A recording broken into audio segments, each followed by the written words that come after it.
जय हिंद दोस्तों। इस वीडियो में हम बात करेंगे एसएससी एमटीएस के प्रीवियस ईयर क्वेश्चन पेपर की।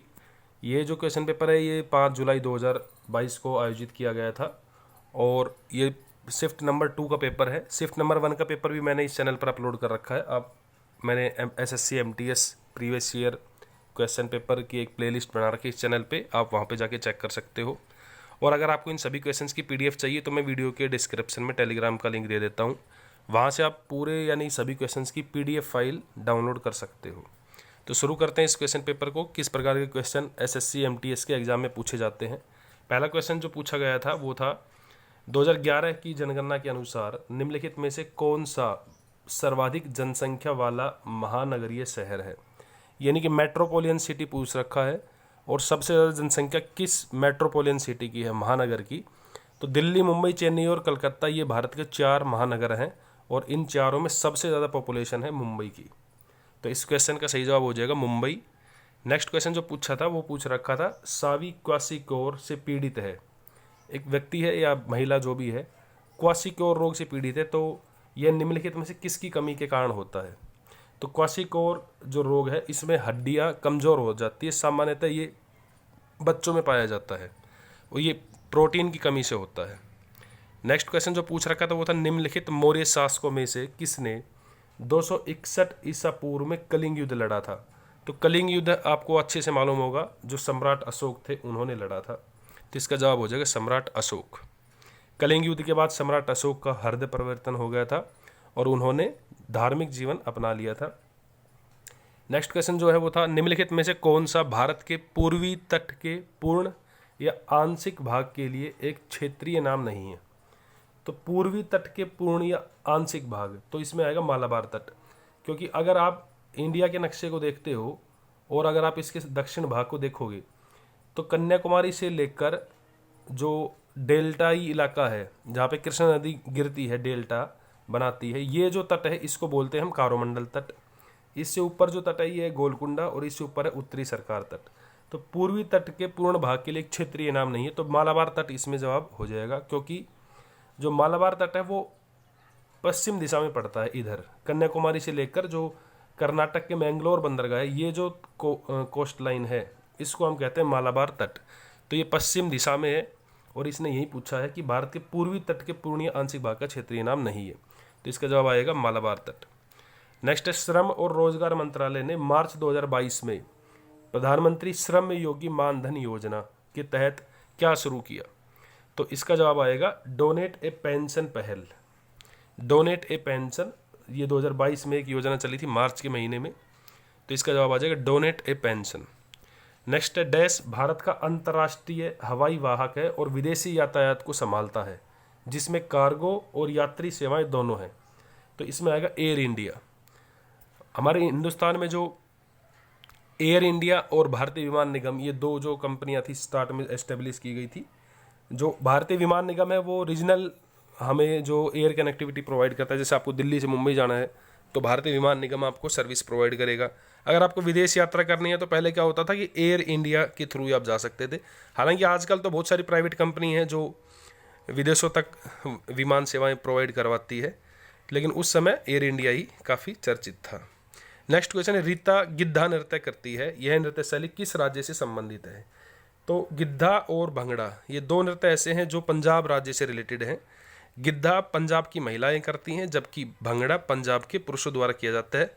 ये अलग बात है कि वो पूरे हिंदुस्तान में भी किया जाता है, लेकिन प्रसिद्ध वहीं से, इनकी जो उत्पत्ति है वो वहीं मानी जाती है।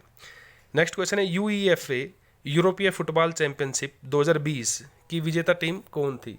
तो यूईएफए जो 2020 का जो कप जीता था वो इटली ने जीता था। नेक्स्ट है भारत की सीमा डैश से म्यांमार में लगती है। तो पूर्व में म्यांमार में लगती है। आप जैसे भारत के नक्शे को देखोगे तो हमारे जो ईस्ट में है इधर, ये इधर म्यांमार देश पड़ता है, तो इसका जवाब आएगा म्यांमार। नेक्स्ट है ऑस्कर 2009 में निम्नलिखित भारतीय संगीतकारों में से किसे स्लम डॉग मिलियनेयर में अपनी रचना के लिए सर्वश्रेष्ठ मूल गीत का पुरस्कार मिला। तो AR रहमान का जो सॉन्ग है जय हो, उसके लिए इन्हें सर्वश्रेष्ठ मूल गीत का पुरस्कार मिला था। नेक्स्ट क्वेश्चन निम्नलिखित में से 1947 का कौन सा अधिनियम ट्रेड यूनियनों के साथ व्यक्तिगत कामगारों के संबंध में भारतीय श्रम कानून को विनियमित करता है? तो इसका आएगा औद्योगिक विवाद अधिनियम, इसका जवाब हो जाएगा। नेक्स्ट क्वेश्चन, नामित कायांतरित सेल के एक उदाहरण के बारे में बात करती है। नमिता कायांतरित सेल के उदाहरण के बारे में बात करती है, तो यानी निम्नलिखित में कौन सा हो सकता है? तो संगमरमर एक कायांतरित सेल है, यानी कि जो कायांतरित सेल को कहते हैं जो मेटामॉर्फिक सेल्स है, जो इग्नियस और जो सेडिमेंट्री रॉक से इनके टूटने फूटने से बनती है, इसको बोलते हैं मेटामॉर्फिक सेल। और संगमरमर मेटामॉर्फिक है, यानी कि कायांतरित है। नेक्स्ट क्वेश्चन पूछा गया, निम्नलिखित में से कौन तुगलक वंश का शासक नहीं था? तो रुकुद्दीन तुगलक वंश का शासक नहीं था। बाकी मोहम्मद बिन तुगलक, गयासुद्दीन तुगलक और फिरोज शाह तुगलक, आपने तुगलक वंश में खूब इनके नाम सुने होंगे। नेक्स्ट, निम्नलिखित में से कौन सा त्यौहार राजस्थान में मनाया जाता है?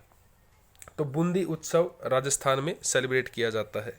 नेक्स्ट, बौद्ध वास्तुकला में स्तूप को श्रद्धांजलि अर्पित करने के लिए भक्तों के लिए पैदल मार्ग का क्या कहलाता था? तो इसका जवाब आ जाएगा मेधी। नेक्स्ट क्वेश्चन है, डैश जीवित जीवों के क्षेत्र और पर्यावरण के साथ उनके पारस्परिक व्यवहार को इंगित करता है?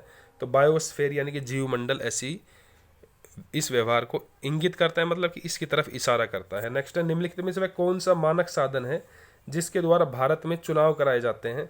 तो ईवीएम यानी कि इलेक्ट्रॉनिक वोटिंग मशीन से भारत में चुनाव कराए जाते हैं।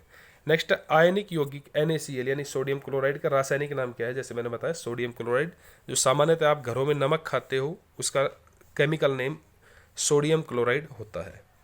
नेक्स्ट है, भारत की नई कर व्यवस्था के अनुसार वित्त वर्ष 2022-23 के लिए आयकर की छूट सीमा क्या है? तो 2.5 लाख रुपए तक इसमें छूट दी गई है, यानी कि आप अगर 2.5 लाख रुपए तक कमाते हो तो आपको इसमें कोई भी टैक्स नहीं भरना पड़ता। नेक्स्ट है, भारतीय संविधान का कौन सा अनुच्छेद कानूनों के समान संरक्षण और कानून के समक्ष समानता प्रदान करता है? तो आर्टिकल नंबर 14 यानी कि अनुच्छेद नंबर 14। अगर आप हमारे संविधान का भाग 3 पढ़ते हैं तो उसमें फंडामेंटल राइट्स का जिक्र आता है। अनुच्छेद नंबर 14 से लेकर 18 तक राइट टू इक्वलिटी की बात करता है। आर्टिकल 14 कहता है कि equality before law, there will be equality before law, यानी कि कोई भी व्यक्ति कितना ही हाई गवर्नमेंट ऑफिशियल हो, कितना ही वेल्दी पर्सन हो, कानून की नज़रों में सब समान है। आर्टिकल 14 ये साफ साफ कहता है इक्वलिटी बिफोर लॉ। 15 कहता है कि कोई भी व्यक्ति हो, धर्म, जाति, लिंग और जन्म स्थान के आधार पर उसके साथ भेदभाव नहीं किया जा सकता, ये आर्टिकल 15 में है। 16 में है इक्वलिटी ऑफ अपॉर्चुनिटी, 17 में untouchability, abolition of untouchability, and 18 article है उसमें अबोलिशन ऑफ टाइटल्स यानी कि उपाधियों का अंत।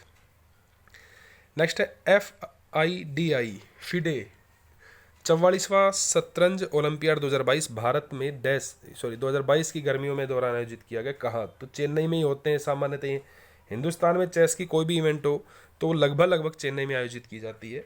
कुछ एक है कि वो बाहर हो जाएं इंडिया में अगर हो रही है तो हाल ही में भी अगर आप बात करें तो अभी चेस का विश्व कप चल रहा है, जिसमें जो प्रागनंद है वो फाइनल मैच राउंड में पहुंच चुके हैं। एक बार देख लेना उसमें कौन जीतता है, काफ़ी इंपॉर्टेंट क्वेश्चन है ये।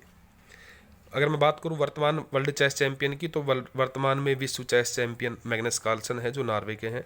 और महिलाओं की बात करें तो महिलाओं में वर्तमान में विश्व की जो चेस चैंपियन है वो भारत की महिला है, कोनेरू हम्पी। नेक्स्ट क्वेश्चन है, निम्नलिखित में से किसे आदिवासी नृत्य गुसाडी को जीवित रखने के लिए 2021 में पद्मश्री से सम्मानित किया गया? तो कनक राजू को ये अवार्ड मिला था पद्मश्री का। नेक्स्ट है, निम्नलिखित में से कौन फरवरी 2022 में जवाहरलाल नेहरू विश्वविद्यालय भारत की पहली महिला कुलपति बनी है? तो शांति श्री धुलीपुड़ी पंडित, इन्हें JNU की जो वाइस काउंसलर बनाया गया है। नेक्स्ट, एक नाटक में नरेश ने कहा स्वराज्य मेरा जन्मसिद्ध अधिकार है, मैं इसे लेकर आऊँगा। यह नारा किसने दिया था? तो ये नारा काफ़ी फेमस नारा है, लोकमान्य बाल गंगाधर तिलक ने ये नारा दिया था। नेक्स्ट क्वेश्चन, निम्नलिखित भारतीय लेखकों में से किसने भारत के राष्ट्रवादी आंदोलन के दौरान प्रसिद्ध उपन्यास गोरा लिखा था? तो गोरा उपन्यास रविंद्रनाथ टैगोर की रचना है। तो दोस्तों ये जो क्वेश्चंस थे ये SSC MTS के GK के क्वेश्चंस थे। इससे आप अंदाज़ा लगा सकते हो कि किस प्रकार के क्वेश्चन SSC MTS के एग्ज़ाम में पूछे जाते हैं। और अगर आपको इन सभी क्वेश्चंस की PDF चाहिए तो मैंने वीडियो के डिस्क्रिप्शन में टेलीग्राम चैनल का लिंक दिया, वहाँ से डाउनलोड कर सकते हो। और अगर आपको SSC MTS के और पेपर भी करने हैं तो मैंने इस चैनल में प्लेलिस्ट बना रखी है SSC प्रीवियस ईयर के नाम से, वहाँ से कर सकते हो। अगर आप दिल्ली पुलिस के प्रीवियस ईयर पेपर करना चाहते हो वो भी मैंने इसमें 4-5 डाल रखे हैं, बाकी अभी धीरे धीरे डाल दूंगा क्योंकि काफ़ी पेपर है मेरे पास।